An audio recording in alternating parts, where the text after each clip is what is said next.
Bonjour dames et messieurs, bienvenue dans ce tout nouveau numéro de votre émission Emotica. Aujourd'hui, je reçois pour vous un artiste comédien. Il est né au Maroc, grandi en Côte d'Ivoire où il a écumé beaucoup de scènes. Aujourd'hui, il est au Bénin. Bonjour et bienvenue Wallace. Merci beaucoup, merci pour l'accueil, merci aux Béninois. Ma première fois à Cotonou et je suis agréablement surpris. Merci beaucoup. Merci.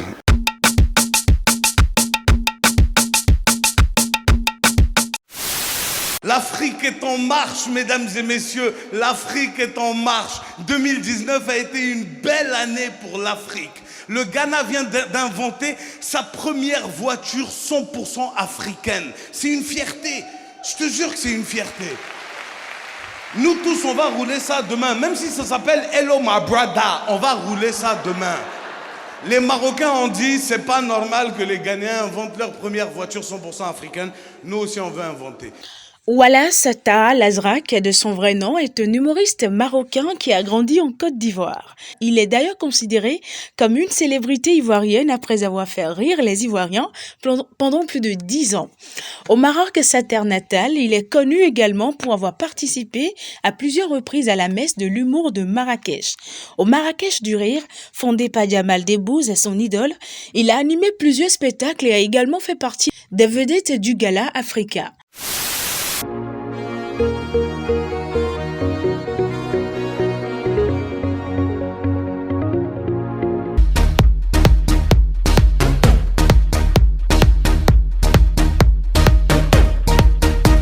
Son dernier spectacle, Dans la tête de Wallace, évoque le multiculturalisme et défend une idée, celle de l'acceptation de l'autre, du melting pot, de la paix et de l'amour. C'est cette même acceptation qu'il a toujours œuvré à réaliser depuis le démarrage de sa carrière en Côte d'Ivoire. L'accent africain, la musique africaine fait partie intégrante de son travail et de ses recherches artistiques. Une façon de prouver son intégration culturelle dans ce pays. J'ai dit, bah c'est bien, le GPS, il est marocain aussi. J'ai démarré, il m'a dit, salam alaikum. J'ai dit, bon, peut-être ils n'ont pas eu le temps de bien programmer le GPS. J'ai mis marche arrière, il m'a dit, salam alaikum. Et en tant qu'Africain, quand quelque chose ne marche pas, qu'est-ce qu'on fait? On frappe. Donc j'ai tapé GPS là. Âgé d'à peine 34 ans, Wallace est considéré comme l'un des meilleurs humoristes de sa génération en Afrique francophone où il remplit des salles de 5000 places, a écrit le magazine Télérama. Je suis issu d'une famille qui aime rire. Mon père est très drôle de nature et j'ai toujours adoré faire ça. Je me rappellerai toute ma vie de la première fois où j'ai vu la VHS du spectacle de Gad Elmaleh, La vie normale. J'ai tellement rigolé ce jour-là que je me suis dit que c'était ce que je voulais faire plus tard, avait-il déclaré. Ses créations s'inspirent du quotidien, de la vie de tous les jours, de ses amis, de sa famille, de son vécu d'ailleurs. L'une de ses créations dont il est le plus fier, c'est son rapatriement pendant la guerre, un événement tragique qu'il a vécu et qu'il a su transformer avec brio en une comédie avec quelques rajouts grâce à une bonne dose d'humour. Moi, mesdames et messieurs, je fais le tour de l'Afrique et c'est génial parce qu'en Afrique, on vit des choses qu'on ne vit qu'en Afrique.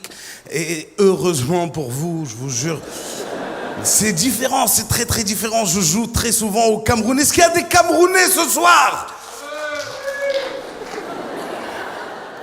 C'est incroyable, j'ai joué depuis 3 jours, il n'y en avait pas un seul. Je sais pas comment t'as fait pour rentrer. Bravo. J'adore les Camerounais, vraiment, j'adore.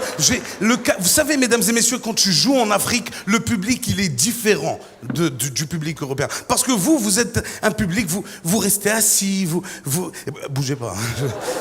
Vous restez assis, vous applaudissez au bon moment, vous rigolez. Non, en Afrique, on vit le moment avec l'humoriste. On parle avec l'humoriste pendant qu'il joue. Ça n'existe que chez nous. Je te jure, j'étais en train de jouer mon spectacle à Douala. Il y a un gars qui s'est levé de sa chaise, il m'a dit « Wallace, tu as raison. J'ai moi-même vécu la même situation là. D'ailleurs, je vais vous raconter. » Depuis, la carrière de ce comédien que l'on surnomme le Djamal Debbouze ivoirien a décollé. En 2013, il fait la première partie de son idole, qui n'est autre que l'humoriste à qui on le compare en Côte d'Ivoire. Cette même année, il est programmé au Marrakech du Rire et depuis, il est invité à chaque édition de ce festival, véritable tremplin pour les humoristes en herbe africains. Ok, on dirait pas, mais je suis ivoirien. En fait, en réalité, je suis marocain d'origine et ivoirien par adoption. Et ce soir, comme la semaine dernière à Rabat, j'ai l'honneur de communier avec cette grande partie de moi, toi à Marrakech.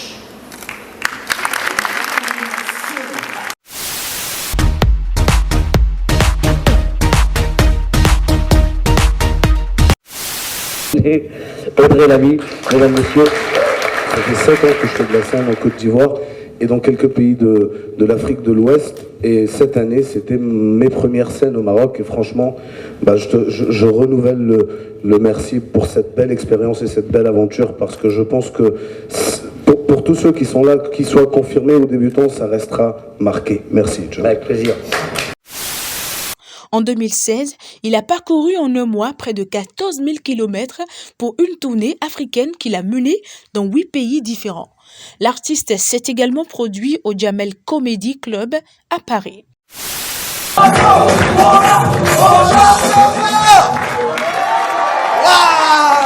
Ah, on m'a déjà prévenu, on m'a dit, oh, tu vas voir, le public au Maroc, c'est un public qui rigole tout seul.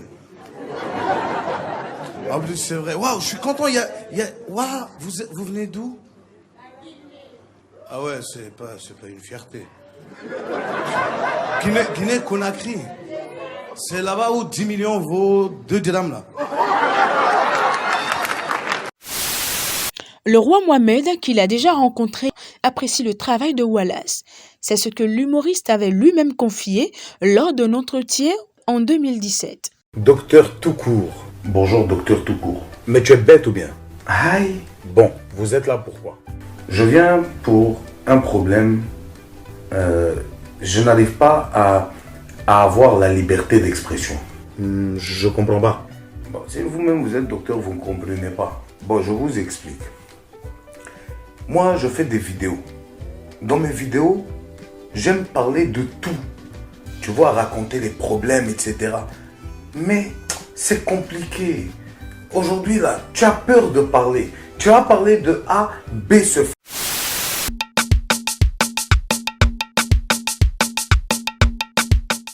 Je vous présente l'émission, ça s'appelle Emotica. Emotica, c'est des noms et puis des émotions. Ok. Tout à l'heure, vous allez recevoir une enveloppe. Dans l'enveloppe, il y a des fiches. Ces fiches contiennent des noms que vous connaissez certainement. Et puis, vous jurez de dire la vérité, rien que la vérité. Je le jure. On peut avoir l'enveloppe. Merci, c'est pour vous, ça. On va aller la première fiche. Kenzo Cash Money. Un seul mot, manager. Comment j'étais plus jeune, je pensais que Kenzo Cash Money c'était un gars, genre tu lui donnes ton argent, lui il cache.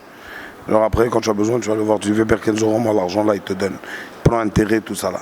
Okay. C'est après que j'ai compris qu'il a construit beaucoup de carrières. C'est un bon gars. Okay. Merci, on va passer à la deuxième fiche. Abbas Zen. Yes. Ça c'est mon deuxième papa. Abbas Zen, c'est celui qui m'a découvert, qui m'a mis sur scène, qui m'a appris ce métier. C'est vraiment mon deuxième papa. Je lui dis merci, merci pour tout. Merci. Jamel Debbouze, un bel exemple à suivre. Un bel exemple à suivre, un exemple de réussite, d'humilité, de simplicité. C'est quelqu'un de très très gentil. J'ai la chance de le connaître personnellement et puis d'avoir discuté avec lui pas mal de fois pour savoir que c'est quelqu'un qui a la main sur le cœur et qui fait un très très bon travail. Continue ce que tu fais, nous en tout cas on te kiffe et puis on essaye de suivre tes pas. C'est un grand frère, un devancier. Merci beaucoup. Vous suivez votre émission Emotica. Nous sommes avec Wallace, comédien à pas complet. Nous allons passer à la prochaine fiche. Ah, Digbe Cravate. Moi, c'est un artiste qui me plie de rire. Il est très... il est spontané. C'est un gars sur scène. Moi, j'ai eu la chance de... Tu sais, c'est des gars qui ont bercé notre enfance. Et puis aujourd'hui, j'ai la chance de jouer avec Digbe sur scène. Et puis, c'est un gars qui peut me faire rire sur scène. C'est-à-dire qu'il va lancer un truc qui n'était pas prévu. Et je vais avoir envie de rire. Et lui, s'il commence à rire, là, moi, je suis foutu. Là, c'est un fou rire qui va partir. Pour moi, c'est un très, très grand artiste. est très grand organisateur d'événements. Vraiment. C'est lui qui produit cette date à Cotonou pour Afrique du Rire et puis il a fait un travail exceptionnel. Voilà. Merci beaucoup. Prochaine fiche. Ah, le roi Mohamed VI, le roi de l'Afrique. Le roi de l'Afrique. C'est Sa Majesté le roi n'est plus le roi du Maroc seulement. Il est le roi de toute l'Afrique. Il a dessiné un chemin africain qui a réveillé en beaucoup de gens leur amour pour l'Afrique. Aujourd'hui, c'est grâce à lui s'il y a tellement d'événements culturels qui existent, qui sont là pour défendre le drapeau africain. Moi, au roi, je dis mais merci du fond du cœur de nous donner cette voie à suivre parce que avant lui, l'Afrique était un peu dénigrée par beaucoup de monde. Et quand il est arrivé et il a tapé sur la table en disant maintenant c'est l'Afrique pour l'Afrique, eh ben il y a des gens qui se sont réveillés en se disant mais il a raison en fait. Notre continent il existe, il a des valeurs qu'on dénigre. Et c'est grâce à lui qu'aujourd'hui on voit la réalité des valeurs de notre continent. Une petite parenthèse, est-ce que vous faites partie de ceux-là qui pensent qu'il ne devait pas avoir de frontières entre pays africains? Ah oui, complètement. Complètement. Je trouve que c'est dommage d'avoir à voyager d'un pays d'Afrique à un autre pays d'Afrique en prenant un visa. Mais j'ai foi que les choses changent dans les années à venir. Aujourd'hui, on parle d'émergence, il faut aller doucement. Les choses vont changer petit à petit. On ne peut pas tout changer d'un coup. Les choses vont changer petit à petit. Je sais qu'il y a beaucoup de gens de bonne volonté qui veillent à ce que ces choses changent. Et au-dessus de nous tous, il y a Dieu qui a sa main sur l'Afrique. Et c'est pour ça qu'on a la chance de pouvoir continuer d'avancer. Peut-être de plus en plus vite maintenant, mais c'est le plus important, je pense. Merci, nous allons passer à la prochaine fiche. Assalfo, mon vieux Moro, c'est mon vieux père, Salif. J'aime beaucoup Salif. Salif, c'est un grand frère, c'est quelqu'un que je connais personnellement, c'est quelqu'un qui m'a donné beaucoup de conseils. Et ce que j'aime chez lui, c'est qu'il est cohérent. Ça veut dire que s'il te donne un conseil, c'est que c'est quelque chose que lui-même, il applique. C'est pas le genre de mec qui va te dire ne fume pas et puis derrière il prend une cigarette pour fumer. Tu comprends? C'est quelqu'un quand il te donne un conseil pour réussir, pour aller plus loin, ben c'est que lui, il a commencé à appliquer ce conseil et que ça marche. C'est un travailleur, c'est un gars qui a ouvert la porte à beaucoup d'artistes et qui a montré aux artistes ivoiriens qu'on pouvait venir de Côte d'Ivoire, d'un quartier populaire et réussir. Chapeau l'artiste. Merci. Merci au grand frère Assalfo. Nous sommes toujours avec Wallace. Dernière fiche. Go Michel. Oui. Est-ce qu'on peut, lui là, on peut rien dire, lui. Lui, c'est le papa des papas.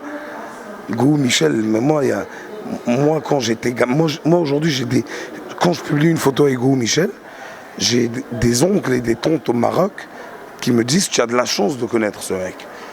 Go Michel a traversé les frontières bien avant de voyager lui-même. Son humour a traversé les frontières. Je pense que c'est le plus beau cadeau que Dieu ait fait à la culture africaine. Exactement. Quel artiste, quel talent, quel comédien. Il est extraordinaire. C'est un grand. Voilà. Merci beaucoup Wallace. En tout cas, nous tenons à vous dire grand merci d'avoir accepté quand même participer à cette émission. Quelles sont vos impressions? Comment vous la trouvez? Mais très bien, franchement magnifique. C'est la première fois que je fais une émission où je dois commenter des noms. Et je trouve ça super parce que ça sort de l'ordinaire. C'est pas des questions-réponses que tout le monde connaît.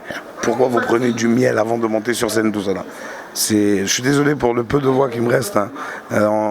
Tu sais, on utilise beaucoup la voix, donc des fois, ça s'use. Mais franchement, belle émission. Merci Emotica. Suivez Emotica, c'est génial. Et puis moi, je veux ma vidéo là, me publier ça. Pas de problème.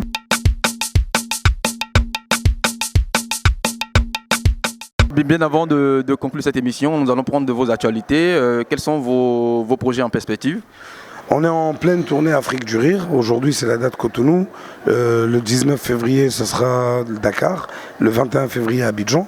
Et puis après, je vais prendre 10 jours de repos avant d'attaquer ma tournée européenne où je vais jouer en France, en Belgique, en Suisse, etc. Puis au Maroc à partir du mois de mai et à la Côte d'Ivoire à partir de juin, juillet, le Canada et repartir en tournée africaine et européenne à partir de septembre jusqu'à décembre 2020. Waouh, emploi de temps très très chargé. Hein. Un message à l'endroit de vos fans d'ici et d'ailleurs. Merci pour tout ce que vous faites, merci de nous suivre, de nous aider à faire avancer la culture africaine. Je suis un combattant de la culture africaine. Je ne suis pas ce genre de personne qui va se lever un jour pour dire je quitte l'Afrique pour aller à l'Eldorado. Je pense que l'Eldorado est là, c'est nous qui ne savons pas la chercher. Maintenant, on va la trouver, Inch'Allah. Accro de l'émission Emotica, je suis vraiment content de vous savoir assez nombreux chaque jour autour de votre poste téléviseur pour suivre cette émission. Emotica, j'étais avec Wallace, artiste, comédien et aussi, je tiens à le souligner, en 2017, il a initié l'Afrique du Rire qui est un festival ambulant un peu partout en Afrique. On a oublié de parler de ça. Oui, Afrique du Rire est un festival itinérant qui fait aujourd'hui, depuis la création, sa 21e date, qui ont toutes été jouées à guichet fermé. Voilà.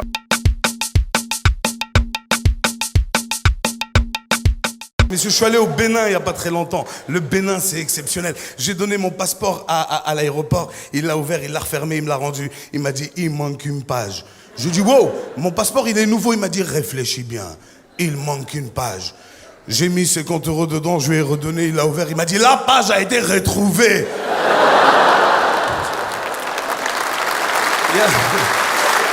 Il y a ça que chez nous. Je te jure, il y a ça que chez nous. On est très différents, mesdames et messieurs. Je suis allé, il n'y a pas très longtemps, j'étais à Paris, mon téléphone a sonné, j'ai dit oui, allô chérie. Le taxi, il a compris que j'allais parler avec ma femme parce que j'étais dans un taxi. Il a mis des boules qui est dans ses oreilles pour pas écouter ma conversation. Ça s'appelle avoir de la discrétion. J'étais à Abidjan dans un taxi, mon téléphone a sonné. J'ai dit oui, allô chérie, il a baissé le son de la musique. Non seulement il écoute ta conversation, mieux, il participe à ta conversation. J'ai dit oui, tu peux pas rentrer tout de suite. Tu rentres à quelle heure? 23h, qu'est-ce que tu fais? Tu classes des dossiers. Il était à côté, il m'a dit elle ment. J'ai dit pardon, il m'a dit elle ment. On ne classe pas des dossiers jusqu'à 23h. C'est toi qu'elle a classé. Elle est avec son dossier. Mais tu es malade de dire des choses comme ça. Mais je suis content, mesdames et messieurs, aujourd'hui parce que je fais le tour après avoir fait mon tour d'Afrique, maintenant je fais le tour d'Europe et puis j'adore vraiment, je découvre des choses que je connaissais pas. Je suis allé à Londres il y a pas très longtemps, je sais pas si vous connaissez. Si vous connaissez pas, je vous conseille d'y aller, c'est vraiment magnifique. L'aéroport en tout cas, parce que j'ai pas eu la chance de rentrer complètement dans Londres. Ça s'est pas très bien passé à l'aéroport. Ils ont pas le sens de l'humour, les Anglais, vraiment. J'ai mis mon bagage dans le scanner à bagages. Le policier, il m'a dit, please, mister, we won't check the bag. Il voulait fouiller mon sac. Bon, il y a 2 personnes qui sont passées avant moi. Tu n'as pas check the bag. Je me dis, ma barbe, elle m'a pas aidé. C'est pas grave, je vais essayer de le rassurer. Je lui dis, you can check it. Don't worry, you will not find any bomb inside. Et je savais pas que chez vous, on pouvait pas utiliser ces mots-là. Alors, bien sûr, lui, il l'a pas compris de la même façon que moi. Il a fait 2 pas en arrière, il a fait we've got a situation. J'ai dit wow, it's a joke, I'm comedian. Il m'a dit you can't joke with that, mister. Et là, il y a mon côté ivoirien qui est remonté à la surface. Je lui ai dit faut pas crier sur moi, hein. Tu es malade. Il y a un bouteillage dans ta tête. Et là, il m'a dit you can't joke with terrorism. Il y avait 40 personnes autour, ils ont fait terrorist, oh my God. Il y avait une caméra qui me filmait. Je sais pas si tu connais BFM TV, c'est les chargés de communication de Daesh. Ils étaient là. Ils filmaient les mecs, je te jure. Ils m'ont fait. Vas-y, c'est cool. De toute façon, le seul qui peut avoir des problèmes, c'est moi. Vous allez rentrer en groupe après. C'est moi qui rentre tout seul. Et donc, ils m'ont fait rentrer dans une pièce et là, il m'a dit why. Et donc, je lui ai dit ouais. Il m'a dit why. Je lui ai dit ouais. Et là, il m'a dit, why did you say it? Parce qu'il n'a pas le droit de dire bombe. Alors moi, ça m'amusait. Je lui ai dit, what did I say? Il m'a dit, stop that shit now. J'ai dit, faut pas crier. Hein. Et là, il me dit, il me dit, why did you say bomb? Et là, je lui dis, I didn't say anything. I only said there is not any fucking bomb inside. Je me suis réveillé dans l'avion, électrocuté, je sentais encore les vibrations. Et bien sûr, l'avion qui partait vers la Côte d'Ivoire, comment je l'ai su? C'est l'hôtesse de l'air quand elle m'a parlé. Elle m'a dit, hey, tu es réveillé, tu dormais là, tu veux manger? Je me suis rendormi direct.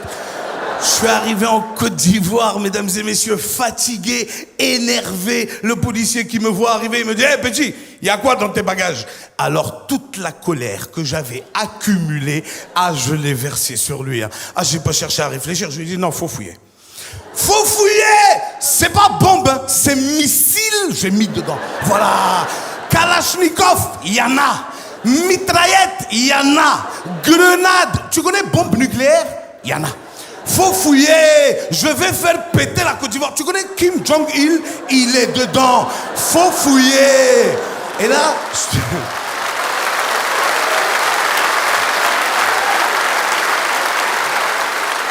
te jure, Montreux, il m'a regardé comme ça 10 secondes. Et il a fait ça. Tu es trop bête. Suivant. On n'a pas peur, nous. On n'a pas peur. Merci, Montreux.